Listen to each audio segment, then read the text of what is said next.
Hey guys, it's 3 in the morning and we just got back from Joker, the latest DC film starring Joaquin Phoenix, directed by Todd.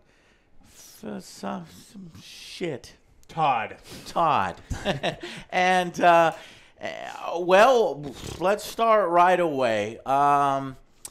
Do I think Joker is a good DC film? I do. Man, Joaquin Phoenix, he is just electric. You cannot take your eyes off him the entire time. I thought that this film was just well shot. The soundtrack was great. There was this very thick air of uneasiness throughout the whole thing. And ultimately, I thought it was a good what would you call it? Elseworlds tale of Joker. They sort of mix some stories together. They take Martin Scorsese's King of Comedy. King of Comedy. They rely very heavily on that. I think that might be the most unoriginal. They use it as a crutch a little bit. But it does, give this film some extra oomph and some interesting aspects. And then you got The Killing Joke, where, the Joker is a failed comedian. And they mix all these elements together to give us essentially a new Joker origin story. Now, I didn't know when I first heard about this. I'm like, whoa, what's going on? We already have Jared Leto, but we're gonna have a different Joker now. It's always gonna be there. Will a separate origin story for Joker work? Will it be compelling? And I'll tell you right now, it is. I really enjoyed this film, and I think Joaquin Phoenix did a much better job than Jared Leto playing this alternate version of the Joker. But I'll pass it on over to you guys. What did you think? I agree with you, except for one point. Whenever Joaquin Phoenix was on the screen, I was glued. It was a great soundtrack. I loved his character development. You could see his transition into whenever stuff started getting chaotic. But I don't think it was like a good DC. I found myself at times forgetting it was a Joker. I thought it was like another movie we were watching at one point. Yeah, I kind of agree with you. I think that Joaquin Phoenix did an incredible job. I think that this is more of a movie that's kind of it feels about like abuse and trauma and mental illness. And when I think of this movie about characters going through that, I really liked. There's so much of this movie that I really like, and I do like this movie. I'm not saying I don't like this movie, but there's some things about the movie and choices that they made that kind of rubbed me the wrong way. I mean, even if I'm fine with different origin stories and different things, but I just didn't feel that this was a Joker film. It felt like they wanted to do an homage to the King of Comedy, and then the Joker kind of was the afterthought. And they're like, well, we'll just put it in Gotham and we'll do some other things that went along with it. And so I think that their focus was, let's go through this really troubled man and his his illness and his trauma and like his development in that side. And it was less about the DC characters that I actually thought it was going to be about.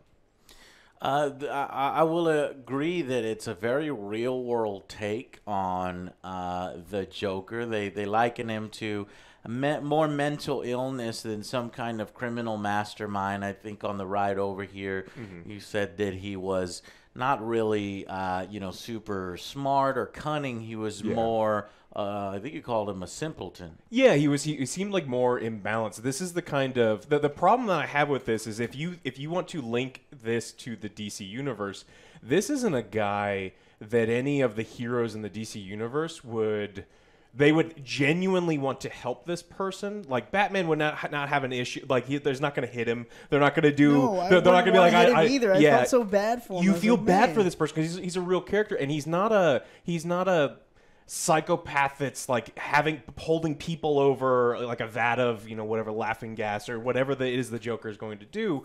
He's just more of a guy that had a very rough life and then acted out and needs therapy. Like this guy needs therapy. He doesn't need Batman. And yes, the Joker in all of the things needs some serious therapy, but this just feels different. This just feels different. Well, I called it, guys, a while back. I had said this. I want Joker to be a villain, right? I don't want him to be the sympathetic. Well, it's okay if he's sympathetic, but In the beginning, it's fine. Yeah, but yeah, then yeah. He turns. He's got to he's cross evil. Yes. a huge Yes. line or Okay, something, I can get right? behind that. Do you know what I'm saying? But isn't that kind of fucked up? Do you think Hollywood has the balls to have him cross a fucking line, and then people write articles? How could they glorify this Joker? You know what I'm saying? Because if he does something fucked up like he should, then this was a story glorifying Joker. You know what I'm saying? I thought they would do the sympathetic thing, and I wanted them to do the brutal thing, and they ended up doing both. And so that they presented in a very raw way for you to kind of make your own decision. There was a little bit of fervor around the film saying, is this glorifying killing, or is the director trying to say that these things are okay in society because society deserves it? That's one of the themes of the film. It's like you, as a society, created the Joker, and you basically deserve this. And then some chaos happens, and I don't think that they're trying to glorify it. And I still think that this is an actual Joker story, just an alternate take on a Joker story. And just because he's a mental patient, I think he's actually found what he's good at this point. And he could become, some of a Joker that's very creative, a Joker that could be the rival to Batman. They do have Thomas Wayne in this. They have Alfred. They have little Bruce Wayne. Okay. I think that was Alfred. And towards the end of the film, we'll try to avoid some spoilers, talk about it in spoilers, but the film ends, and I feel like this could be its own little cinematic universe. There could be a continuation of this. I think this is one and done, though, right? Yeah. There's a lot of rumors. Everybody kept saying that, Joaquin Phoenix would only do one. Well, I just actually read an interview where it doesn't sound like that at all. He said he was very excited to play the character. Joaquin Phoenix himself has owned several comic books. He said he really enjoyed playing the character. It was difficult to prepare for, especially he lost a lot of weight for this role. Yeah. He's emaciated. He's he has awkward movements. But I think when asked about whether this could continue and do another one, he's like, it's all up to the writer, the director, if we could do this. It was very open about it. He's open about doing another one. Me personally, I thought he did much better than Jared Leto. Obviously, Heath Ledger, did a fantastic performance, but that has to stay in the Nolan universe. And if I had to select a Joker who could actually fulfill that role and be the Joker that we know, or start to become more the Joker that we know from the comics, I think Joaquin Phoenix could pull it off pretty well. I agree with that statement big time. Yeah, I think he's definitely. I mean, he's an incredible actor, and he did a very, very good job. I don't see that this Joker ever being a villain in any story. I just don't like. They didn't do any. They could have done things where they show that he had incredible capacity to do things, right? That he was an intelligent person, or he did things. Like, this is a guy that you look at, and I don't see him being a villain in any story. Like, yes, he's good at killing, like, a couple people. They made him too realistic. He's not. I see what you're saying. Well, Joker's never had superpowers. No, I'll take that back. They do seem Joker has an expert fighter, because sometimes he's like, able to go hand to hand combat. Well, I mean, not even fighter. Just, I mean, I want him to be able to, like, think his way out of a room, and I look at the way that Joaquin Phoenix portrayed this character, and he has trouble with just simple things. So, I mean, he's. Like I said, I think he's really good at what he does now. He's now comfortable being who he is.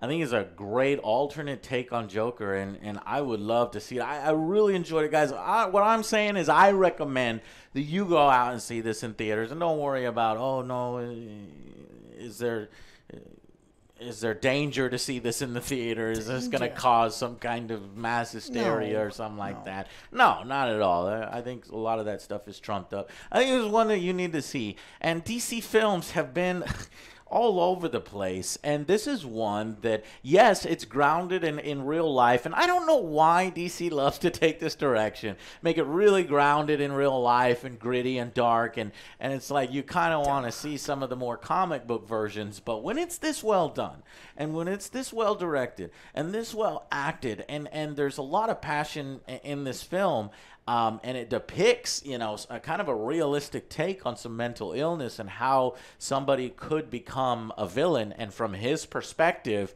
he's the hero of the story. I think that was well executed and it deserves a watch. So let's go with final verdicts, and then we'll jump into all the spoilers. Go ahead. Joe, why don't you go first? It looks like Alex is mulling it over. Yeah, I mean, this one's really difficult. And so, I know where I want to... If you're like, this is a DC film, where do you rate this in the DC universe? It's pretty low. Because I don't think that it fits. At times, like I said, I forgot. I don't feel that they did a very good job linking it to it. I don't buy... I don't want to see any more of this. But I just don't... I don't think it needs to be linked into the DCEU for it to be a good film. No, I don't. Actually, that's what I'm getting to. It is a very good film on its own, but it feels like they slapped some of the DC stuff as an afterthought, and it doesn't feel like they set out to make a Joker movie from the beginning. Someone had an idea, and then they just let's do it in Gotham, and let's make the Wayne's a character, and this guy's the Joker, and we'll do some things with it. And there were some scenes that they kind of cemented it at the very end, but if you look at those scenes and compare it to everything else that you've seen, they seem tacked on at the end. So I like this movie. I think it's definitely above average. You should probably watch this movie just to see Joaquin Phoenix do what he did, which was incredible. I think this is, for me, it's going to be a 7 out of 10. I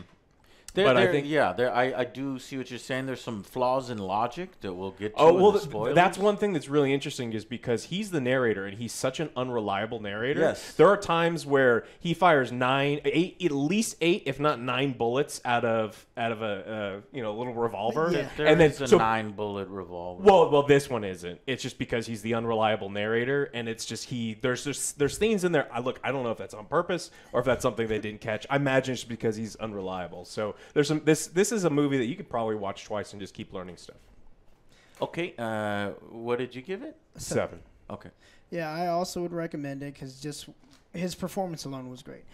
7 out of 10 for me. I love the soundtrack. I love the cinematography in this film. It was great. And his transition, like I said, was uncanny. I was like, all right, take this little simpleton guy. He's just mild-mannered. He had a bad week. And then all of a sudden, he's just so confident and whatnot. But like I said, I forgot it was the Joker. So 7 out of 10 for me. Okay, I disagree a little bit. I think this is one of DCEU's better films, but I do agree that they had to use an existing film, King of Comedy, as a little bit of a crutch. Like you were saying, it seemed like that guy goes, you know what, that would be kind of a good way to introduce Joker. And then he does his research. He's like, my God, The Killing Joke. He's a comedian. These two things go together perfectly, right?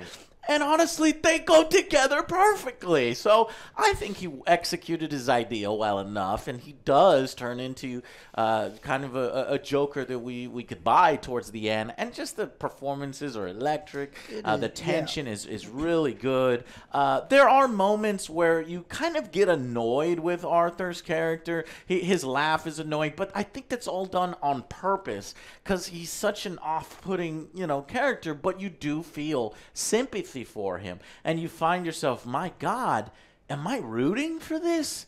This is terrible. What the things that he starts to do, and it starts to spiral out of control.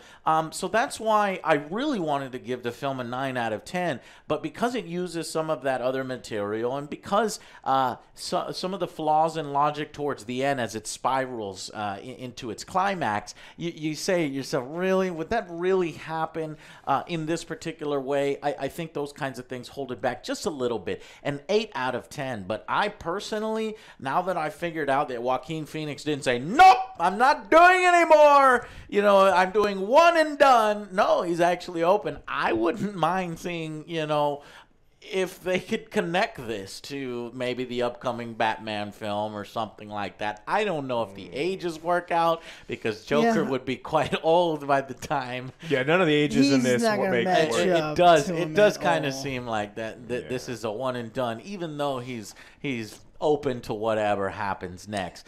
But so I'm gonna give it an 8 out of 10. But that also reminds me too. One of my points I forgot was some of these scenes for me felt unnecessary. Like, oh, we got to make sure you guys know he's going crazy. Check out this scene and check this out. I was like, it felt unnecessary. Yeah, there's a couple in particular that are just spoilers. real odd. Yeah. Well, I did appreciate the extra layer there. This could, is this really happening? Is he having delusions? Is it real? I like that. That lends itself well to a second viewing, and I do want to see it again. And for films, I can't really say that, DC films in particular, sometimes you're like, you want to see the Justice League again? No. Well, we had to, actually. Yeah, we had to many times. All right, guys, that's it for our review. I highly recommend this film. I wanted to give it a 9 out of 10, badass seal of approval, but only because it uses these different, source materials, kinds of, and it rises on the back of those, but it's just so well executed. I think you should go out and see it. That's it. So stick with us for the spoilers discussion. Lots to jump into here, and we'll discuss it. Okay. See you guys on the next Angry Joe show.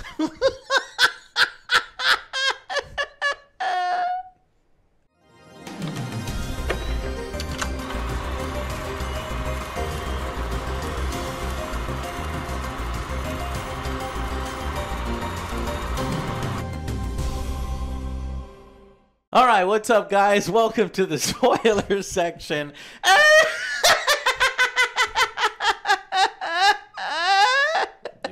Am I annoying you? Yeah. Okay, because that laugh did annoy me quite a few times. But I think that's the point. He's supposed to kind of grind on you there a little bit. But, okay, so here's why I think it lost that extra point, at least for me, not able to obtain that 9.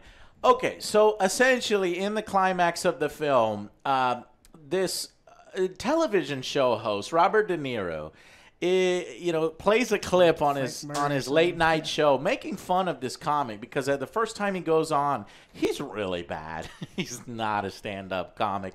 And you feel for him so bad. You're like, too likable. Leave him alone, goddamn. He has a condition. Stop laughing at him. And what do? They fucking laugh at him. They don't even consider whether he's mentally unstable or laughing at him. It's just cruel as fuck, right? Well, he does. They do. Before they bring him out, they're like, this guy needs therapy. He needs a doctor. He needs to speak to someone. Let's make fun of him. That's what's even more fucked up, right? Yeah. Then he actually, later on in the film, as things spiral out of control, as he loses his girlfriend, as he realizes this huge subplot with his mother, as he confronts Thomas Wayne and all these different things, he's asked to come on the show. So the climax of the film is, he's kind of rehearsing what he's going to do on the show as he presents himself as the Joker.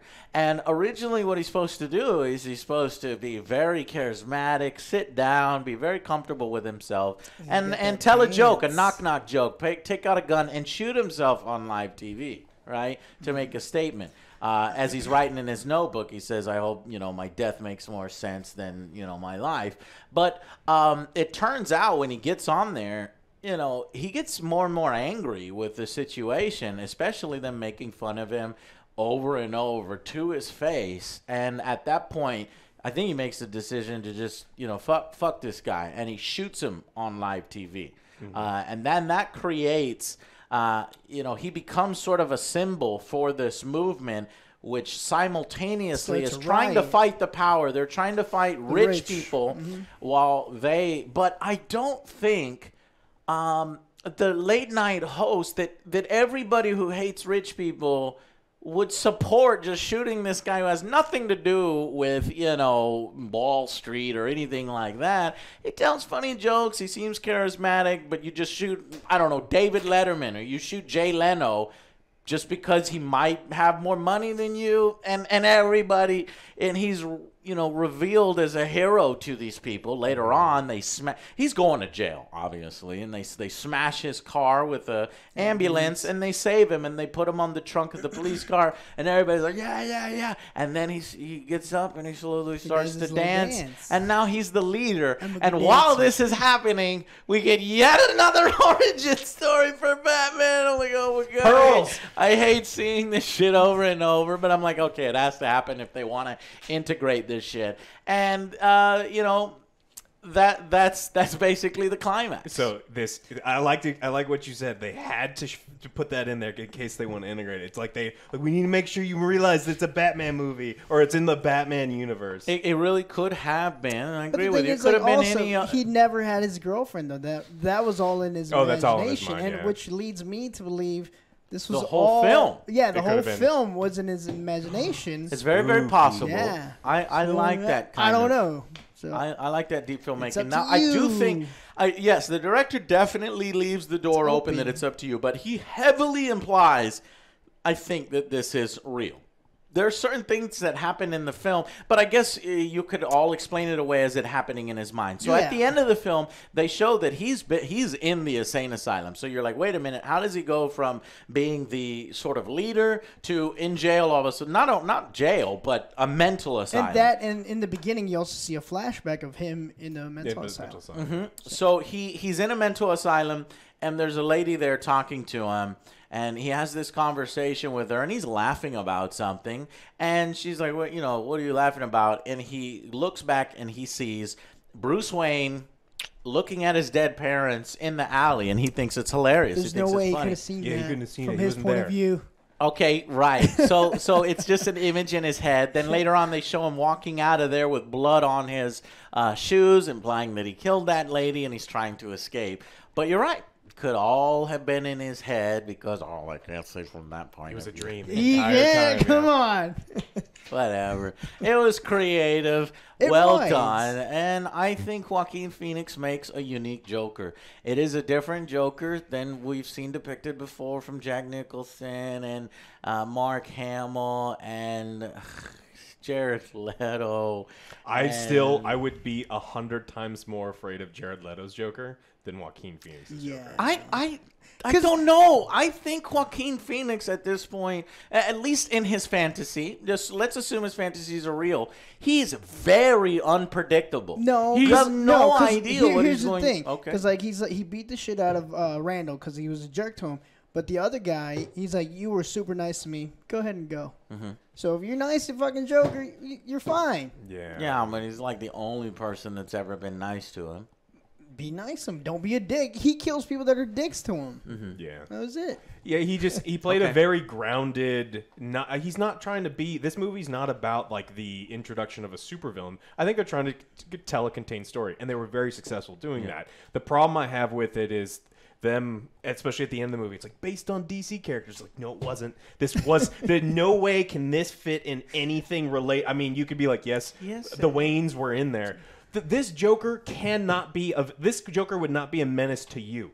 You said he's emaciated and he's like scary with scissors if you're surprised by him. Like he can't put his shoes on in the morning. Like you're afraid of this guy? Remember he's sitting there struggling with clown shoes? He can't figure out fucking clown shoes. This is the villain. This is the guy, the Trump to Batman. He's like, "Oh man, I don't know what this guy's going to do." He can't figure out his shoes. That's because I'll give you a justification. It's a weak one, but he's uncomfortable in his life. Bruce Wayne he's not being seen, and now he's finally comfortable with who he is. It doesn't bother him that he kills people. He finally found what he's good at, and then that's the argument I make. But I see what you're saying, and I understand what you're saying very much. But I thought it was entertaining from start to finish, and whereas you have a problem because it's not Joker from the comics, I think.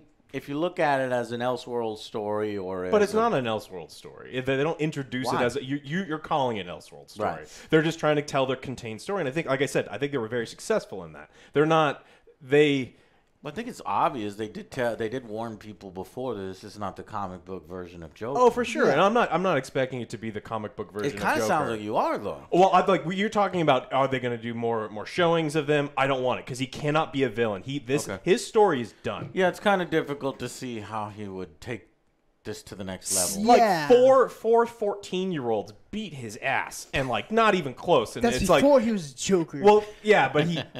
And then he Okay. went, okay, explain to me the refrigerator part. He's Oh, like, that- he's crazy now. He's in the he refrigerator. put himself Why in- do I need to explain that What? to you, Joe? Why, no, you don't. I'm just saying, like, what was that scene for? I don't know. He's trying to go back into the womb. I don't fucking know. He's trying to hide from crazy. he's hiding from the world, Joe. And then he realizes I don't need to hide anymore. And the way he has confidence as he comes out, but it could have all been in his head. And when he's doing his fantasies towards the beginning of the film, he says, "Oh, you're such a good dancer," and he's like, "I know." Right? But that's in his head, and he's doing these fantasies. But then every single time when you see him, he's actually a good dancer. So you're like, wait a minute. It's this in his head, because in his head, he's a damn good dancer. Well, he also thought he was succeeding in the comedy, the place where he's like, he can hear all the laughter and no one's laughing. I was at him. like, oh, man, I wanted to see the like stand-up. that. I like that complex, ness to the film. I just, But okay. This is a character that I feel sorry for, because this character needs help, that needs medication and therapy. He stopped taking the meds, and he that's- like yeah. he mentions it's They like, look, pushed him. society has like cast him aside and stepped over him, and he feels invisible, and that's horrible. This is a guy that I do feel sorry for, that I want to help. This isn't like a DC villain. And he was trying to get help, but then Yeah, he was trying. those he was rich trying. people, Yeah, they cut his funding. Yeah. The government. Yeah. And then he killed his mom. So here's turned the into a What's with monster. him and patricide? Like he did it in Gladiator, and now he's on this where he's just like, pillow, go to sleep. Dad. So the thing is, there was an interesting twist that they were sort of teasing, that his mother tells him that, oh, Thomas Wayne is going to help us. They're in a bad situation. They're poor, in a shitty situation. Thomas Wayne is a good man. He's going to help us. I worked for him for a very long time. Then, he finds a letter from Thomas, because she keeps sending him letters, and you see some stuff, your sons, or she finds the letter that she sends. She was going to bail out, yeah. And she's always talking about your son, and so he thinks that he's the secret love child of Thomas Wayne. He's the fucking brother of Batman. Holy shit, this is crazy.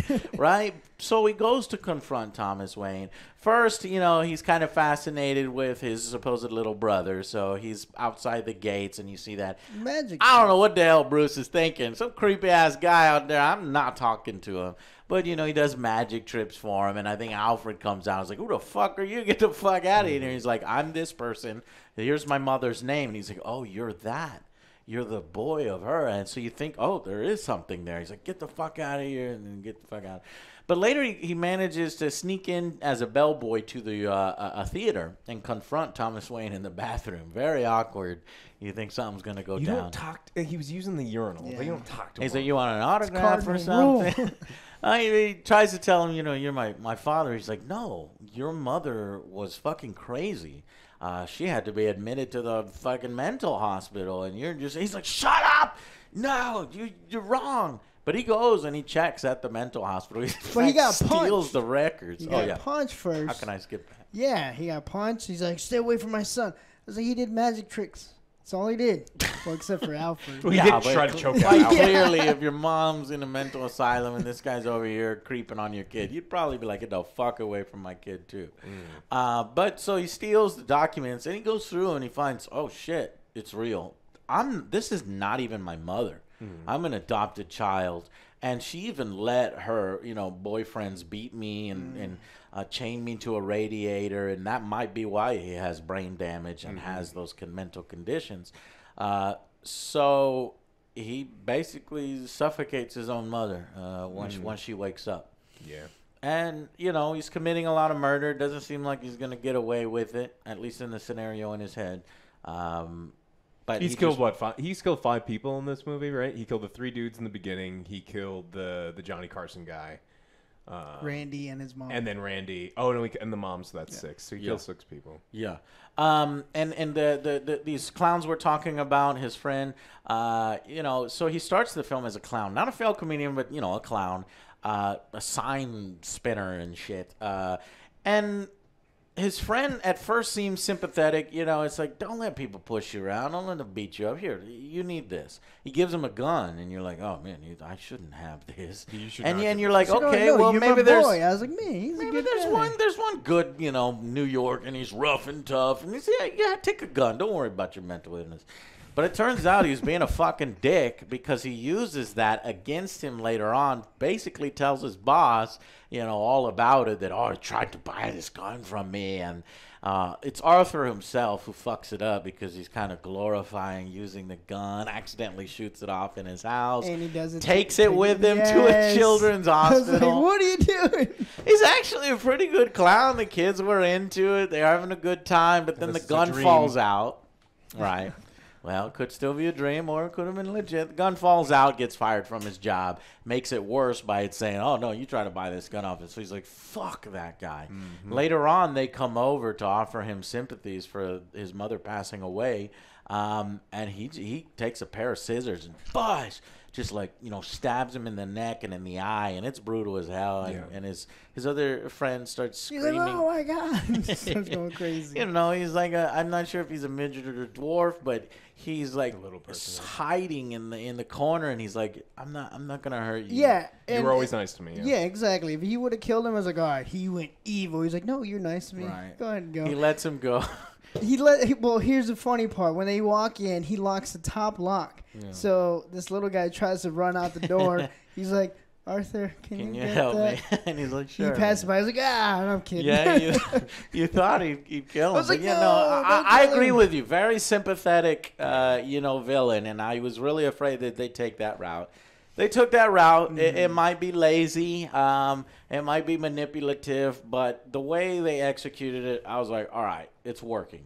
It's working. And there's still the brutalness. You know his actions are wrong. You're rooting for him. But I think that's the message of the film. It's like, look at what you're rooting for. And look at how things can sort of spiral out of control. And we need mental health. We need to... make sure some of these people don't fall through the cracks. Otherwise, it can spawn a Joker. So, yeah. We pretty much covered it all. I do see Alex points about them jamming it all into the end because it's like, really? These guys are going to glorify him and he's killing... You know, I understand killing, these Wall Street people that were being jerks to him. He never mentions that, by the way. Yeah, he's being jerks to the girl that was across from her. Uh-huh. Well, they were beating his ass. They were kicking him in the head. He shot in self-defense. Honestly, saved the girl. Honestly, if there was a camera there, the first person he shot, then maybe he could make an argument for self-defense. But he goes and hunts them down. And at that point, it's no longer self-defense. Crosses the line a little bit. Maybe he was going for reinforcements. You don't know. Obviously crosses the line, kills his friend for setting him up, and then shooting the guy on live TV, which is brutal. Yeah. And, in the climate that we are now, it's a little haunting. People a little are inappropriate. People, this is not a movie you should probably take your mother, religious, people probably should stay away. This is or people who look for deeper political meanings and things. This is maybe one to sit out because there's gonna be people on both sides of all arguments they're like, he's going for this and he's glorifying this subgroup of people, and these people are it's this message. It's like if you're that kind of person, it's a DC movie. Don't read into it. Yeah, I was seeing maybe there might be an end credit scene, a mid credit scene. There's none of that here. Don't stay afterwards expecting his son to be like, I'm Batman. Where are the drugs? Bruce Wayne goes Batman. He's still 14. I just thought it was a well executed film, a different alternate take on Joker. So, think that's it. I think we covered everything. Anything spoiler that we missed? Do we want to talk about the girlfriend? They really ramped up. Yeah, I mean, that was definitely in his head. And but the camera makes a purpose to show you that it was in his head, but yet it doesn't show you that some of the rest of the stuff was in his head. But it was, so that's why I feel like it implies that some of it was real. Yeah, but why would he be imagining that he has a girlfriend, but that girlfriend was fake, and he's telling himself that his girlfriend was fake the whole time? No, right? Come on. Why would he tell himself his girlfriend was fake? He's off his meds. Yeah. No. I mean, they telegraph pretty well, like immediately, because the first couple scenes with the girlfriend are so. I hope your mic is fine. Oh, can you not hear me? Yeah, it's a little off. Oh, It's okay. got that bass. I hear you. I hear you better. The girlfriend, the first couple scenes with her, like they introduce her. They're in the elevator. He like smiles at her. He's real weird. And then the very next scene, like she shows up for no reason and she's flirting with him. And you're like, this is fake. And then the next scene's like, Why couldn't it happen, Alex? This is also really fake. I bought it. I actually kind of bought it initially. Maybe he's like a funny guy, but then when he's like, oh, but when they're going on the dates and he's being funny in the comedy club and she's laughing at every joke, I was like, no. Yeah, This that's not exactly. real. That's just like his jokes are actually working. It ain't real. Yeah, it can't be He real. does a good job to it, yeah, at least initially. And then he goes into her house when shit starts to hit the fan, and she's, What are you doing "You're here? that guy that lives down the," was and like, you could wait tell a she has minute. no idea who She he needs is. to lock her doors. And Yeah, it was night. To the young girl and like, no, you lock your door. Yeah, I don't. He doesn't kill her or anything. At least he not was in nice. his mind. Well, we Probably don't she's know. nice to him. Maybe, I don't know. True, we don't know, but they don't. We They don't never imply it hear with from them bloody again. footprints or anything like that for the end scene. Anyways, guys, really fascinating watch. Maybe some people might find it not really a Joker tale, but fascinating nonetheless. Thank you guys so much for watching. That's gonna be it for this one, and we'll see you on the next Angry Joe show. Bye, guys. Be sure to subscribe and ding our dong. And check out some merch. Yeah. See you guys on the next one. Bye bye.